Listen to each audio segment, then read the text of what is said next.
नमस्कार, स्वागत है आप सभी का एग्जामशाला के यूट्यूब चैनल पर। मेरा नाम है हिमांशु और आज है 11 नवंबर। तो चलिए स्टार्ट करते हैं आज के करंट अफेयर एमसीक्यू। आज के करंट अफेयर एमसीक्यू स्टार्ट करने से पहले सबसे पहले हम लोग चर्चा कर लेते हैं, यानी आज 11 नवंबर को कौन सा खास दिन है। तो 11 नवंबर को आपको याद रखना है कौन सा खास दिन होता है, नेशनल एजुकेशन डे। जी हाँ, नेशनल एजुकेशन डे क्यों मनाया जाता है? क्योंकि इस दिन हमारे जो पहले एजुकेशन मिनिस्टर थे मौलाना अबुल कलाम आज़ाद, ठीक है, मौलाना अबुल कलाम आज़ाद पहले एजुकेशन मिनिस्टर थे, तो उनके बर्थडे पर यहाँ पर नेशनल एजुकेशन डे मनाया जाता है। बस आपको इतना ही याद रखना है। चलिए आगे बात करते हैं क्वेश्चन नंबर 1 पर। और क्वेश्चन नंबर 1 में आपसे पूछा है कि अभी हाल ही में किस स्टेट में लॉन्च किया गया है Parivartanam schemes for the better livelihood for fisher folks, है ना। तो ऐसा किस राज्य ने लॉन्च किया है? तो ऐसा लॉन्च किया है इस स्कीम को किसने? केरला ने।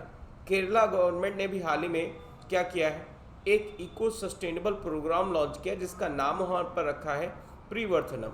ये प्रीवर्तनम क्या करेगा कि लोगों की जो आजीविका है, खासकर जो फिशिंग का काम करते हैं, फिशिंग कम्युनिटी, तो इस स्कीम का मेन एम क्या होगा, यानी लोगों को स्किल्स प्रोवाइड करना, जो यंगस्टर्स हैं उनको स्किल्स प्रोवाइड करना, ताकि वो अपनी आजीविका को अच्छी बेहतर तरीके से क्या कर सकें, चला सकें।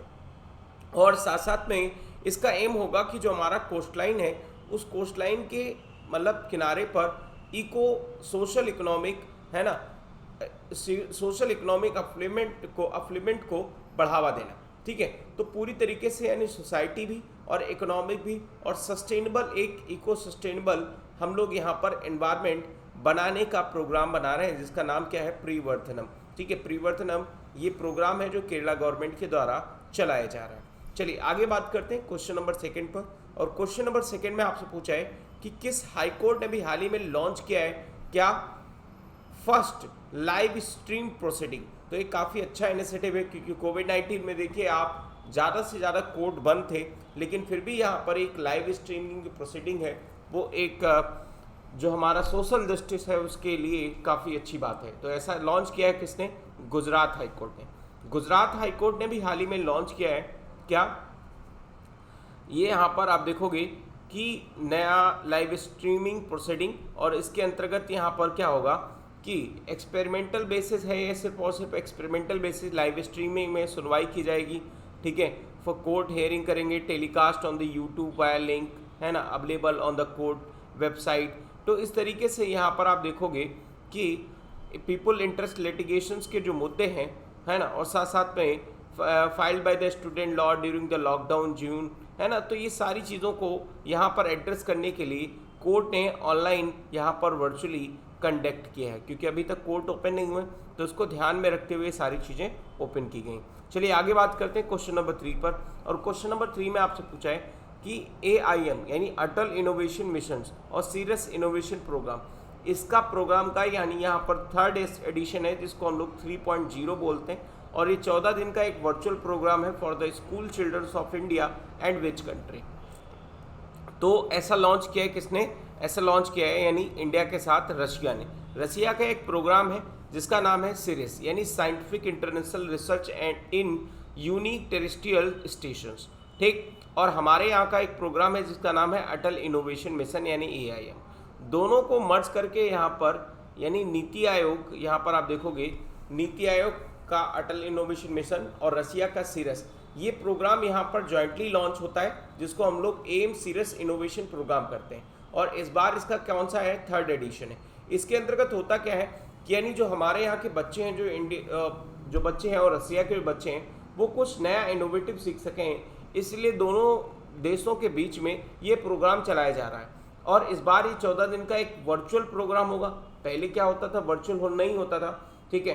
अब पहली बार ये वर्चुअल प्रोग्राम होगा जिसमें स्कूल के बच्चे क्या कर सकते हैं, यानी रसिया के और इंडिया के कुछ नए इनोवेटिव आइडियाज़ यहाँ पर सीख सकते हैं। चलिए आगे बात करते हैं क्वेश्चन नंबर 4 पर। और क्वेश्चन नंबर 4 में आपसे पूछा है कि पहला solar based water supply project India में लॉन्च किया गया किस स्टेट में, ठीक है। तो ऐसा लॉन्च किया है यानी अरुणाचल प्रदेश में। अरुणाचल प्रदेश में पहला solar based water supply project launch किया है, और जल शक्ति मंत्रालय जो हमारे गजेंद्र सिंह शेखावत हैं, इन्होंने ये लॉन्च किया है इंडिया का पहला solar based integrated multi village water supply project. ठीक है, कहाँ पर? अरुणाचल प्रदेश में। ये क्या होगा, इससे हम लोग मतलब ज़मीन से पानी यहाँ पर निकाल कर, ठीक है, और आप देखोगे लोगों को यहाँ पर सप्लाई की जाएगी। और ये पहला प्रोजेक्ट है इस तरीके से। इसमें कॉस्ट आई है लगभग 28.5 करोड़ रुपीस।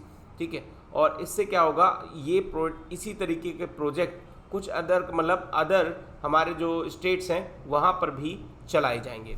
चलिए आगे बात करते हैं। अच्छा, यहाँ पर एक क्वेश्चन बताइएगा कि जल शक्ति मंत्रालय के अंतर्गत अभी हाल ही में हर घर जल की एक टारगेट रखा गया है। हर घर जल का एक टारगेट वो कौन से ईयर तक रखा गया, फटाफट कमेंट सेक्शन में मेंशन करिए। चलिए आगे बात करते हैं क्वेश्चन नंबर 5 पर। और इसमें आपसे पूछा है कि इंडिया में अभी हाल ही में प्राइम मिनिस्टर नरेंद्र मोदी ने एड्रेस किया है एससीओ समिट को। एससीओ काउंसिल की जो हेड्स ऑफ स्टेट की मीटिंग हुई, इसको वीडियो कॉन्फ्रेंस से यहाँ पर एड्रेस किया। तो 10 नवंबर को ये जो मीटिंग थी, तो कौन सी मीटिंग थी?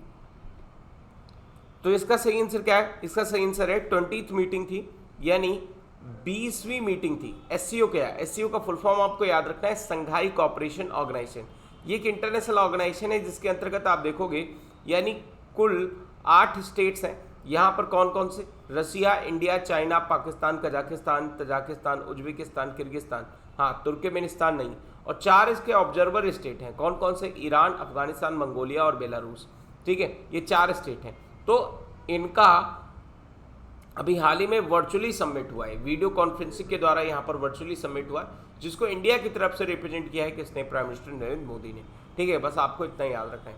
चलिए आगे बात करते हैं क्वेश्चन नंबर 6 पर। और क्वेश्चन नंबर 6 में आपसे पूछा है कि मिनिस्ट्री ऑफ अफेयर्स यानी जो हमारे मिनिस्टर हैं मुख्तार अब्बास नकवी, इन्होंने भी हाल ही में इनॉग्रेट किया है हुनर हाट। तो हुनर हाट कब से रिस्टार्ट हो रहा है? तो इसका सही आंसर क्या है? इसका सही आंसर है 11 नवंबर से यहाँ पर हुनर हाट प्रोग्राम शुरू हो रहा है। हुनर हाट प्रोग्राम क्या है? यहाँ पर आप देखोगे कि इसके अंतर्गत यानी जो हमारे माइनॉरिटी कम्युनिटी से लोग बिलोंग करते हैं, ठीक है, तो उनकी बनाई गई चीज़ों को मार्केट में क्या करना? बेचना। मार्केट में बेचना यानी उनको प्रमोट करना।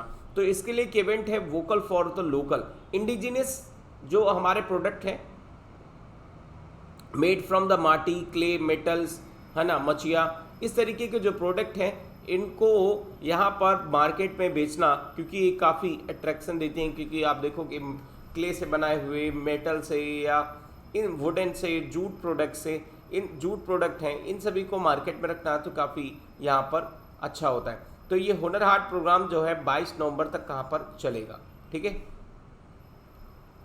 तो कहाँ है ये मतलब ये प्रोग्राम कहाँ पर है? दिल्ली में प्रीतमपुरा में यहाँ पर इसका इनॉग्रेशन किया गया। चलिए आगे बात करते हैं क्वेश्चन नंबर 7 पर।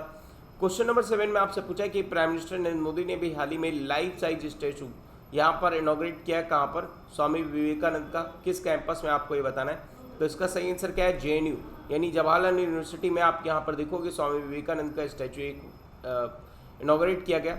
स्वामी विवेकानंद के बारे में बात करें तो यहाँ पर आप देखोगे इनका जन्म यहाँ पर 1863 में 12 जनवरी को हुआ था। और इस दिन कौन सा नेशनल डे मनाया जाता है? फटाफट कमेंट सेक्शन में बताइए। और यहाँ पर इनकी डेथ हुई 4 जुलाई 1902 में।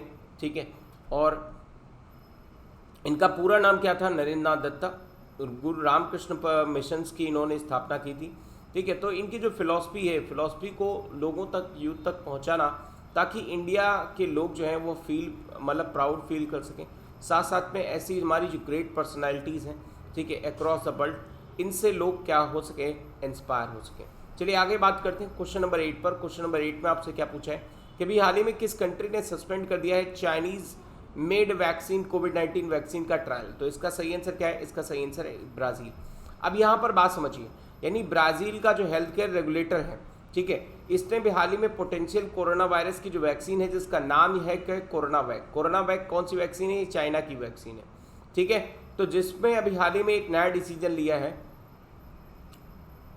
कि इसका ट्रायल बंद कर दिया जाएगा। आप यहाँ पर देखोगे कि जो पोटेंशियल वैक्सीन है डेवलप की जा रही थी, चाइनीज एक बायो फार्मास्यूटिकल्स फर्म थी जिसका नाम था सिनोवैक, और ब्राज़ील में इसी को यहाँ पर प्रोड्यूस कर रहा था। कौन था? सो पोलो स्टेट रन, है ना, ये यहाँ पर बुटानिन इंस्टीट्यूट था जो प्रोड्यूस कर रहा था ब्राज़ील में। अब इसके ट्रायल को गवर्नमेंट ने, यानी जो ब्राज़ील के हेल्थ रेगुलेटर हैं, उन्होंने क्या कर दिया है, सस्पेंड कर दिया है। चलिए आगे बात करते हैं क्वेश्चन नंबर 9 पर। क्वेश्चन नंबर 9 में आपसे पूछा है कि हाल ही में किस स्टेट गवर्नमेंट ने रिलीज किया है 2300 करोड़ रुपीस कंपनसेशन, किसके लिए, जो फ्लड हिट फार्मर, यानी जिनको बाढ़ से काफ़ी ज़्यादा नुकसान पहुंचा है, उनके लिए यहाँ पर ये जो है अमाउंट रखा गया है, कंपनसेशन रखा गया है। तो ये ऐसा किसने किया है, महाराष्ट्र सरकार ने किया है। आगे बात करते हैं, महाराष्ट्र सरकार ने भी हाल ही में 10,000 करोड़ रुपीस ये यहाँ पर रिलीफ पैकेज, जिसका पहला इंस्टॉलमेंट यहाँ पर दिया जा रहा है, यानी टोटल अमाउंट जो 10,000 करोड़ था, लेकिन इसका पहला इंस्टॉलमेंट यहाँ पर देखोगे 2300 करोड़ रुपीस था, तो जो दे दिया गया। और इस कंपनसेशन को रिलीज किया जाएगा नागपुर, औरंगाबाद, अमरावती, पुणे, कोंकण या नासिक डिविजन्स में, क्योंकि ये कंपनसेशन उनको मिलेगा जिन्होंने अपने घर, है ना, जिन्होंने अपने बच्चे, सारी चीज़ें, क्रॉप्स, है ना, कैटल और फिशरमैन्स को, यहाँ पर फिशरमैन्स और साथ साथ में जो हमारे फार्मर्स हैं, इन सभी को क्या किया जाएगा, सभी को यहाँ पर कंपनसेशन प्रोवाइड किया जाएगा। चलिए आगे बात करते हैं क्वेश्चन नंबर 10 पर। क्वेश्चन नंबर 10 में आपसे क्या पूछा है, पहला ट्रांच यानी first tranche commercial coal mining का यहाँ पर ऑक्शन जनरेट हुआ है, रेवेन्यू कितने का, तो यहाँ पर आपको बताना है इसका सही आंसर क्या है। इसका सही आंसर यह है 7,000 करोड़ रुपीज़ का यहाँ पर एक ऑक्शन जनरेट हुआ। कोल माइनिंग के जो हमारे यहाँ पर कोल मिनिस्टर है प्रहलाद जोशी, उन्होंने बताया कि कोल माइनिंग का भी हाल ही में जो ऑक्शन हुआ था 2 नवंबर से, तो उसमें उन्हें लगभग 7,000 करोड़ रुपीज़ का पहला रेवेन्यू क्या हुआ है, जनरेट हुआ है। ठीक है, तो ये चीज़ आपको याद रखना है। चलिए आगे बात करते हैं। तो आज के सेशन में इतना ही। Thank you for watching. और वीडियो पसंद आया हो तो लाइक करिए, चैनल को सब्सक्राइब करिए और अपने दोस्तों के साथ शेयर करिए। Thank you for watching.